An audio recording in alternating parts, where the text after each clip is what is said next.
भगवान बुद्ध और भगवान विष्णु के अवतार हैं, तो फिर उन्हें ईश्वर क्यों नहीं? गौतम बुद्ध भगवान के अवतार नहीं।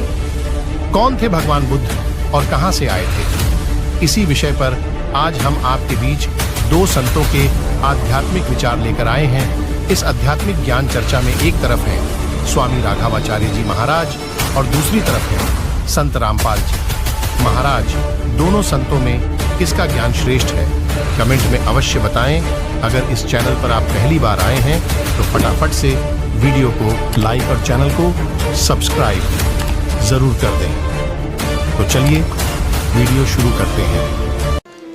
यहां पर जो बुद्धावतार है, बुद्धावतार की भविष्यवाणी करते हैं वेदव्यास जी, क्योंकि वेदव्यास जी महाराज भागवत की रचना करते हैं आज से 5100 कुछ वर्ष पूर्व। उस समय बुद्धावतार नहीं हुआ था, इसलिए भविष्यवाणी की बुद्धो नामना जनसुतः कीकटेषु भविष्यति।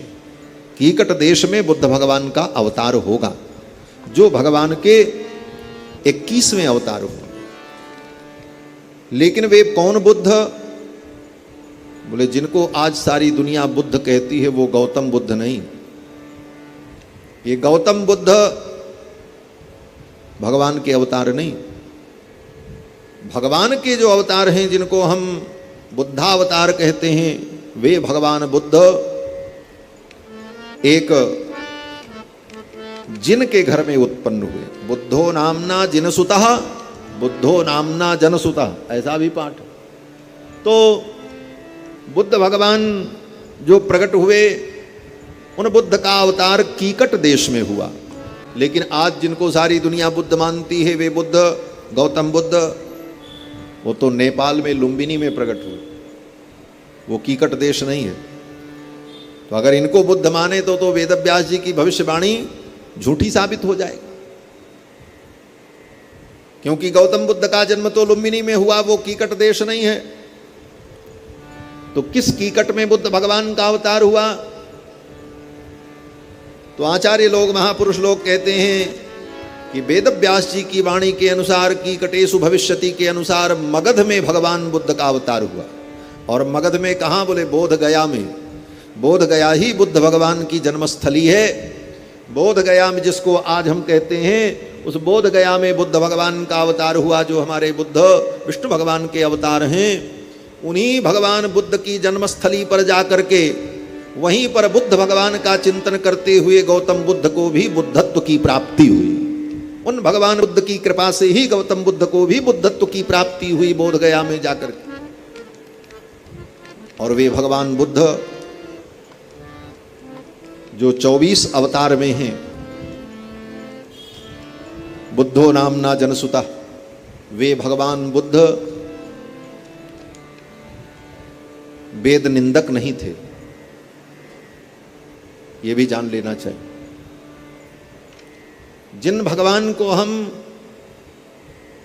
बुद्ध भगवान को अवतार के रूप में स्वीकार करते हैं, वे बुद्ध भगवान वेद के निंदक नहीं थे। लेकिन गौतम बुद्ध वेद निंदक। गौतम बुद्ध ने और उन बुद्ध के अनुयायियों ने वेदों की निंदा की, इसलिए बौद्ध दर्शन को नास्तिक दर्शन कहा गया। दोस्तों, अभी आपने सुने स्वामी राघवाचार्य जी महाराज के आध्यात्मिक विचार। आइए अब सुनते हैं संत रामपाल जी महाराज के आध्यात्मिक विचार। और परमात्मा अपनी महिमा यानी भगवान की महिमा को स्थायी रखने के लिए रह रह कर आते रहते हैं। और काल ये चाहता है कि भगवान का अस्तित्व मिट जाए, ये सब नास्तिक हो जाए। जैसे अपने संदेशवाहक भेज दिए, महात्मा बुद्ध था, ये स्वर्ग से आया हुआ प्राणी था, पिछले थोड़े बहुत पुण्य इसके संग साथ थे, और ये एक राजा का लड़का था। लेकिन इसका मन इस राज में नहीं लगा, क्योंकि स्वर्ग के सुख के बाद ये तुलना जो है इस राज की कुछ भी नहीं है। उसी सुख की तलाश में घर छोड़कर साधना मनमुखी करने लग गया। साधना कर ली, गया में वट वृक्ष के नीचे बैठ गया, और वहाँ इसकी मौत होने को थी। एक बुढ़िया ने, एक माई ने इसके मुंह के जीभ के खीर लगा दी। इसने चाटना शुरू किया तो उसने और धीरे धीरे उसको 50-100 ग्राम खीर खवा दी। अगले दिन उसको और ज़्यादा खवा दी, तो ये फिर होश में आना ख़त्म हो जाना था। तो उसके बाद इसने जो भी थोड़ा बहुत अपना अनुभव था उसके आधार पर जनता को बताना शुरू कर दिया। और उनके वचन में शक्ति थी, पिछले जन्म के पुण्यकर्मी प्राणी थे, लाखों की संख्या में लोग उनके अनुयायी हो गए, लेकिन उनके द्वारा बताई गई विधि से लाभ किसी को नहीं हुआ।